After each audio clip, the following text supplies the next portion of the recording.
President Muhammadu Buhari has cautioned members of staff and leadership of the Economic and Financial Crimes Commission, EFCC, to avoid partisan politics. President Muhammadu Buhari issued the words of caution on Friday while speaking at the unveiling of the EFCC Standard Operating Procedures, Policies and Manuals, at the State House, Abuja, according to the news release made available by Femi Adesina, presidential spokesperson on media and publicity. President Muhammadu Buhari also advised leaders and all operatives of the Commission to resist the temptation of being influenced by political actors for personal gains or to score political points. The news release is presented thus. I must advise the leadership and operatives of this Commission to resist the temptation of being used for partisan politics or be dragged into personal disputes. Your job is to serve the nation in its efforts to entrench good governance, he said. The President noted the excellent performance of the leadership of the EFCC in securing 2,220 convictions within 1 year and recovering over $152 billion and $385 million. Ladies and gentlemen, I am glad to note that the war against corruption, which is one of the cardinal objectives of this administration, is being strengthened through the institutionalization of operational procedures, particularly as they form the building blocks of transparency and accountability in administration and public expenditure, he said. President Buhari also commended the EFCC chairman, Abdulrasheed Bawa, for efforts to further institutionalize the Commission by developing 26 standard operating procedures and 25 policies and manuals for the departments, units and staff of the Commission, while appreciating the support of the board, management, and staff.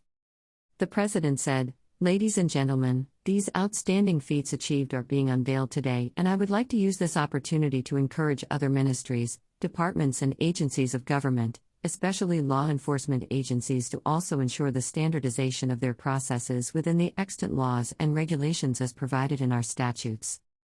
I need not underscore the importance of today's occasion, but let me remind you that the stakes are high but national expectations are higher. Therefore, we must continue to strive and deal decisively with matters in accordance with the rule of law. On the part of the government, we shall continue to accord all necessary support to MDAs in order to ensure the sustainability of the initiatives already commenced in actualizing our vision of a corrupt-free society. Let me conclude by saying that the fight against economic and financial crimes in Nigeria is a collective responsibility of all Nigerians if we are to make meaningful progress as a nation. I invite you all to fight corruption in all its ramifications and join us to entrench good governance values and integrity within all our systems. As I have often said, if we do not kill corruption, corruption will kill us as a nation. President Buhari said the development of the standards demonstrate the commitment of this administration to the fight against corruption and the acceptance of transparency and willingness to be subjected to scrutiny against set standards by services. This is a confirmation of national efforts against graft, he said. Adding, I understand from your remarks, Mr. Chairman, that these are the first collection of policy documents ever developed in the 18 years of the Commission's existence aimed at defining the institutional rules and operational guidelines while instituting uniformity in standards, improving efficiency and removing discretion from your operations. These are indeed remarkable achievements and are very commendable. The President assured of a rules-based system in government business while providing the necessary enabling environment for effective implementation. You may recall, ladies and gentlemen, that since we came into power in 2015, we have consistently demonstrated the necessary political will to fight corruption.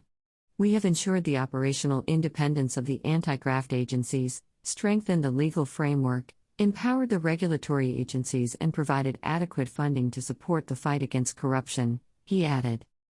In his remarks, the chairman of the EFCC noted that the institution was undergoing various phases of reforms to reposition it for the task of fighting financial crimes in the country, with production of policies and manuals.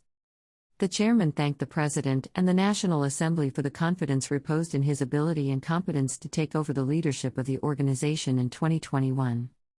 Bawa said departments had been reorganized and upgraded, including intelligence gathering, training and the academic institutions, to meet the demands of the job, adding that a software had been developed for operations, and a mobile app, the Evil Eye, deployed for ease of reporting economic and financial crimes from the comfort of homes.